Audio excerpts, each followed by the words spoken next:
patria más interesantes para muchos, por lo menos para mí. Estamos con Eduardo Zimmerman, doctor en Historia Moderna por la Universidad de Oxford, profesor investigador de la Universidad de San Andrés, un especialista en Historia Institucional de la Argentina. Muchísimas gracias, Eduardo. Gracias por la invitación. Eduardo Sarmiento, conocemos el relato escolar de Sarmiento con su madre abnegada, esta cosa de autodidacta, pero a mí lo que me parece particularmente interesante de la figura de Sarmiento y del siglo XIX es la centralidad política y en términos de poder político que tiene el proyecto educativo. Hoy es muy políticamente correcto hablar de educación, pero no es el eje de la discusión política. ¿Pesaba realmente en aquel debate del siglo XIX, del 1860 y algo? Sí, estoy de acuerdo. Creo que es importante insertar la figura del Sarmiento, padre del aula, digamos, Claro. maestro inmortal, en un proyecto político más grande, porque él indudablemente era una figura de una ambición política enorme y de una visión política enorme. Y es en esa visión política en el que la educación está inserta. Creo que Sarmiento estaba convencido que la educación era una pata de un proyecto de transformación del país que tenía como finalidad un objetivo político, que era la construcción de una república de ciudadanos, que él veía era imposible de llevar adelante sin varias de esas patas, sin varias de esas dimensiones. Una de esas era claramente el papel que el Estado debía asumir en el fomento de lo que él llamaba la educación popular. Sí, sí. Ahora, Eduardo, hoy en día, bueno, los políticos discuten el futuro y el modelo país necesario y hablan, por un lado, de, por ejemplo, un sector clave como el agro o vaca muerta, y también de la educación, de la revolución del conocimiento y la importancia de la educación como modulador de esas nuevas habilidades que se necesitan para esa Argentina del futuro.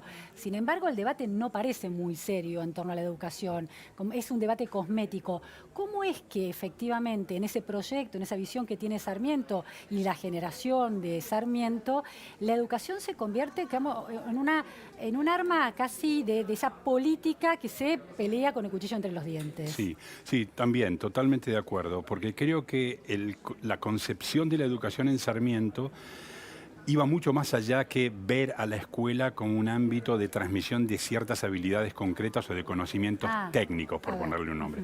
Y de vuelta, yo creo que el sistema de educación pública en Sarmiento, que uno podía decir para Alberdi era el equivalente a lo que él llamaba la educación informal. Alberdi tenía, yo creo que como mira última, el mismo objetivo, la construcción de una ciudadanía modernizada, en cierto modo. Para Alberdi esto podía llevarse a cabo a través de mecanismos informales, por el peso que los inmigrantes podían tener en la convivencia con la población criolla. Para Sarmiento era un aparato de educación popular desde el Estado. Pero el objetivo último no era simplemente el construir una población más capacitada técnicamente para hacer cosas. Claro, fuerza de trabajo. Exacto, sino construcción de ciudadanía, formar ciudadanos. Era imposible pensar el desafío de asentar en La Pampa de mediados del siglo XIX una república de ciudadanos sin contar con esa transformación moral. Podríamos decir que el sistema de educación pública tenía que llevar adelante. Claro, esta idea de La Pampa del siglo XIX, una visión política, una imaginación política impresionante la de Sarmiento, ¿no? Una imaginación política enorme, que como digo iba acompañada por otros resortes. Otra preocupación importante para Sarmiento desde los tiempos del Facundo en adelante era cómo cambiar estructuralmente esa pampa. La idea de favorecer la agricultura para que gradualmente esta desplazara a la ganadería, a la que Sarmiento veía como asociada al emergente del caudillismo como forma política. Fomentar la figura del farmer, digamos, del granjero independiente que Sarmiento había admirado desde su viaje por los Estados Unidos a mediados del siglo. Entonces, la reforma agraria, la idea de voy a hacer de 100 chivilcoys, ¿no? Esa reforma agraria que producen chivilcoy, replicarla como otro instrumento de transformación que asentara a esos gauchos nómades y los convirtiera en vecinos y ciudadanos. A veces cuando uno ve historias, la historia del siglo XIX y principios del siglo XX, pienso en una película como que no tiene nada que ver con la Argentina, pero me parece que resuelve bien la idea, Pandillas de Nueva York, ¿no? La idea de territorios inhóspitos y salvajes, de comunidades con puro metabolismo y sin institucionalización, y cómo las instituciones del Estado domestican de alguna manera esas vidas comunitarias y las convierten en ciudadanos, en civilizaciones. Buenísima, Eso uno lo traslada a esos años de la Argentina, de ese Estado naciente de la Argentina. Ahora, Sarmiento no era un pacifista, era un hombre que peleaba en esas pujas de unitarios y federales, era un guerrero también, ¿no? Era un guerrero de carácter, por lo pronto, era una personalidad volcánica y peleadora en sí, Pero tomo lo que dijiste recién sobre las pandillas de Nueva York trasladadas al proyecto político sarmientino en el 19, porque yo creo que la otra gran preocupación de Sarmiento, que va de la mano de ese proyecto de lo que podríamos llamar modernización de la estructura social argentina, es la construcción y consolidación de la autoridad del Estado. El Estado tiene que estar ahí presente. Disciplinamiento. Sí, no solo disciplinamiento en el sentido moderno, que le decimos de vamos a dominar las pasiones de esta población, sino de, en un contexto político de fortísima inestabilidad, tratar de conciliar la defensa de libertades civiles y la defensa de ese proyecto, lo que hoy llamaríamos sociedad civil floreciente, con la construcción de una autoridad que debía ser obedecida y respetada. A mediados del siglo XIX no estaba nada claro que eso estaba por lograrse.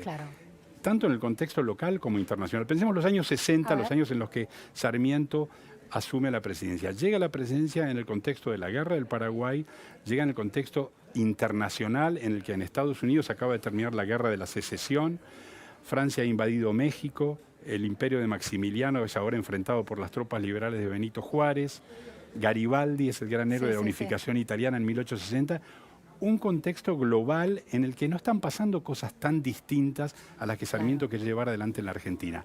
Lograr la construcción de un Estado liberal republicano que pueda conciliar básicamente el orden y la libertad. ¿Cuál es la diferencia con el liberalismo de Mitre, el mitrismo? Lo que concibe Sarmiento, ¿cómo se diferencia del mitrismo? Yo creo que no hay grandes diferencias de fondo. Ahí lo que uno percibe es la bajada de una dimensión de proyecto político global a la praxis política y los faccionalismos y enfrentamientos políticos que se dan en la coyuntura del momento. Claro, es más coyuntural, no de fondo. Es más coyuntural que de visión de fondo. Sarmiento llega a la presidencia como un caso particular dentro de lo que va a ser la norma del siglo XIX. Es uno de los pocos presidentes de todo el siglo XIX, o por lo menos del contexto pre-reforma electoral de Sáenz Peña en 1912, que llega sin el apoyo del presidente saliente. De Mitre, es decir, en este caso, es una excepción a esa regla de lo que Botán llamó el control de la sucesión presidencial como rasgo del sistema político decimonónico. ¿Quién lo apoya entonces para llegar a Sarmiento? Lo apoyan jefes militares, lo apoyan facciones del interior. Él llega a las elecciones del 68 enfrentando otras 3 candidaturas importantes, la de Rufino de Lizalde, que era un ministro de Mitre, que era la candidatura que Mitre apoyaba, la de Adolfo Alsina, las Fuerzas Autonomistas de Buenos Aires, y la de Urquiza, las Fuerzas Federales del Interior. Y un poco tomando de cada uno de esos lados, más el apoyo de fuerzas propias y de jefes militares del interior, la candidatura de Sarmiento logra avanzar. El liberalismo en el siglo XIX argentino se discute, hay una discusión entre Alberdi y Sarmiento también, que va por esos cauces. ¿En qué sentido se discute? De vuelta, yo creo que hay por un lado la dimensión de enfrentamiento político. Alberdi va a quedar alineado con las fuerzas de Urquiza después de la caída de Rosas, y Sarmiento va a quedar alineado del lado de Mitre, tras haber coincidido durante el exilio chileno con el proyecto de fondo. Cuando Sarmiento recibe una copia de las bases de Alberdi, le dice: este es el proyecto que la Argentina necesita. Va a haber diferencias puntuales en algunas cosas, pero va a ser la diferencia política lo que los aleje. Un consenso institucional de alguna manera. Y dentro de esa visión de fondo uno podría decir, Sarmiento probablemente estaba un poco más inclinado que Alberdi en demandar una acción positiva del Estado en esa transformación estructural, sea en la reforma agraria, sea en el desarrollo de un sistema de educación estatal práctico, más activo. Alberdi confiaba un poquito más en que, casi en el carácter espontáneo que la transformación social y económica iba a producir en la Argentina por la llegada del inmigración. En términos modernos. Tal vez menos intervencionista en el sentido moderno que lo que Sarmiento parecía mostrarse. Eduardo, está también este relato clave de las 60 y pico maestras que Sarmiento trajo desde Estados Unidos. ¿Eso tiene algo que ver con este momento Lincoln que vos describís de Sarmiento? ¿Hay alguna cosmovisión que englobe todo esto? Sí, hay dos partes. La llegada de las maestras normales es parte de su visión educativa, que no se limita a eso, sino a abrir escuelas, a luchar por una porción del presupuesto nacional más grande para el Ministerio de Educación, la extensión de la matrícula, el apoyo a los colegios nacionales, etc. O sea que insertaría lo de las maestras ahí. Por otro lado, es cierto que a lo largo de toda su vida Sarmiento queda muy impactado por lo que era un fenómeno que todo el mundo admiraba, que era el despegue de los Estados Unidos como una república floreciente a mediados del siglo XIX. En sus viajes Sí, del sí. 47, él ya marca esta idea que los Estados Unidos son un animal, una especie nueva, nunca vista en la ciencia política del momento. Hermosas imágenes. 20 años después, cuando él es ministro plenipotenciario en los Estados Unidos, es el momento lincolniano porque le permite asociar... Por Abraham Lincoln. Por Abraham Sí, Lincoln, sí. sí. Y el triunfo Sí. de la unión Sí. de Lincoln y el norte sobre las fuerzas secesionistas Claro. del sur, porque le permite conciliar el modelo de sociedad moderna, progresista, pujante que los Estados Unidos ofrece con la construcción de un orden y una noción de autoridad que es lo que Lincoln le encarna. Claro. Lincoln es un presidente que está dispuesto a por la fuerza obligar a que el sur o a impedir que el sur Sí, sí. se separe de la Unión, a imponer la ley marcial, a imponer el estado de sitio, en un momento en que Sarmiento y Mitre ambos han enfrentado rebeliones provinciales también en la Claro, Argentina.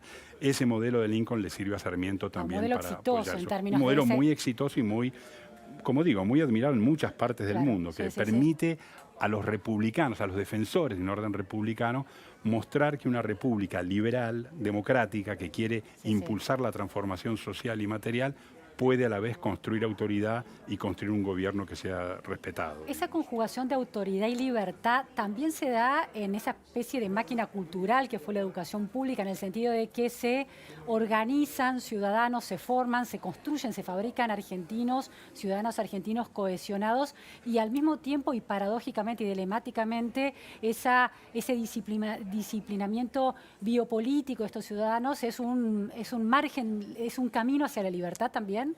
Sí, yo ¿Está creo esa que concepción? yo creo que en Sarmiento hay además como dos etapas distintas. Yo creo que, y aquí tal vez sería bueno discutir esto con expertos en educación y Sí. en historia de la educación. Me da la impresión que Sarmiento tiene una primera etapa un poquito más liberal, en la que él confía que la sociedad por sí misma, padres y maestros, Sí, sí. pueden ir formando escuelas, ir dándole vida a ese proyecto educativo por sí solo, y una segunda etapa que yo llamaría más estatista, donde él ve que más bien desde el centro es donde debe Claro. desarrollarse este proyecto de construcción Claro.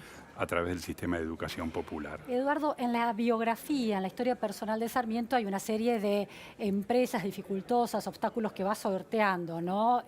Uno de ellos es, quiere venir de terminados sus estudios iniciales a la Ciudad de Buenos Aires, al Colegio de Ciencias Morales, que después se convierte en el Colegio Nacional de Buenos Aires, al que se entraba por ese momento por sorteo, por acomodo, por relaciones, y no lo aceptan. Toda la generación del 37, Alberdi había estado en ese colegio, y se convierte en un autodidacta.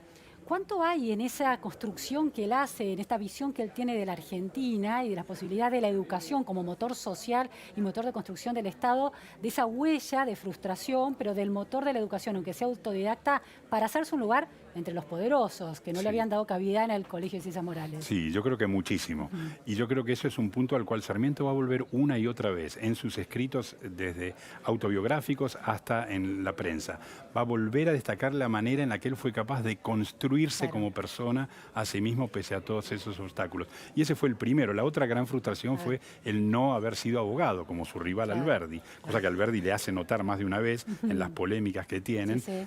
Eso no lo detiene a Sarmiento, logra convencer a Mary Mann, la viuda de Horace Mann, el Sí, gran sí. pedagogo americano que por otra parte traduce al inglés el Facundo como parte de esta Ah, qué campaña de interesante. promoción de la Sí, sí. figura de Sarmiento. La convence para que sea la gestora de un doctorado honoris causa en la Escuela de Leyes de Harvard. Mary Mann no consigue el doctorado en Harvard, pero lo consigue en Michigan. Entonces Sarmiento, lleno de orgullo, puede declararse finalmente doctor en leyes honoris causa por la Universidad de Michigan. Es decir, fue derribando todos esos obstáculos que él sentía eran trabas a esta construcción de la figura personal Claro. que él quería desarrollar. Bueno, si hubiera hecho psicoanálisis, el nivel de resentimiento es una palabra fuerte, pero es decir, de daño, ¿no? Sí, íntimo, sí, causado por distintos obstáculos, cómo eso lo Como mueve, motor ¿no? de la ambición, ¿no? Como Sí, motor sí, de la ambición, probablemente. sí, Sí, sí, muy sí, interesante. sí, sí. La historia escolar de Sarmiento, has pasado por la escuela, así que la conoces, todas las conocemos y la compartimos. ¿Licua demasiado estas aristas constructivas y paradójicas, pero también de un tipo con muchísima ambición y dispuesto a disputar poder? Sí, yo creo que la licúa creo que es entendible en la medida en que uno elige una figura y la quiere construir como integrante de un panteón de padres fundadores o de Sí. héroes de la patria, esas figuras se convierten en figuras de bronce que van perdiendo dimensiones humanas más entendibles. Sarmiento era una figura tremendamente ambiciosa, tremendamente volcánica en su personalidad, dispuesto a pelearse con todo el mundo, dispuesto digamos, a cometer un gran número de arbitrariedades y de injusticias en su carrera por luchar el poder, pero al mismo tiempo todo eso puesto al servicio de una visión muy ambiciosa y muy grande de transformación del país, no de una ambición puramente personal. Entonces yo creo que sería bueno empezar a combinar esa figura del padre de la escuela, del padre del aula, con estas otras facetas de un hombre que se metió en la política de lleno, no simplemente por una ambición personal, sino que puso ese motor de ambición personal al servicio de una visión de transformación del país,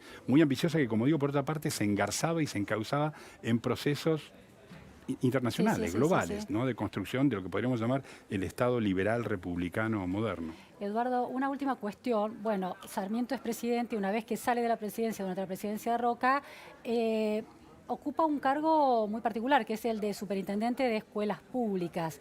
Y por otro lado, durante su presidencia, Nicolás Avellaneda, una figura también muy notable de Argentina de ese momento, era ministro de Justicia y de Instrucción Pública. El hecho de que estas figuras de poder, que disputaban poder en serio, que tenían peso en la vida política de la Argentina, ocuparan posiciones en el mundo de los ministerios y de las instituciones educativas, ¿era un síntoma de ese rol clave que se le daba a la educación? Sí, seguramente.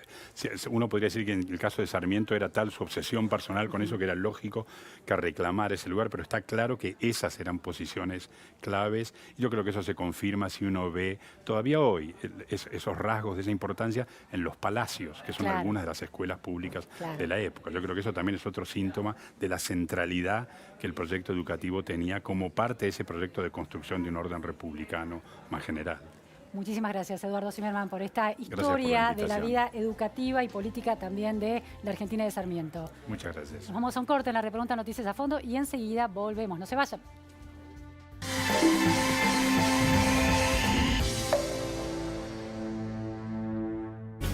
Estás viendo La Nación Más.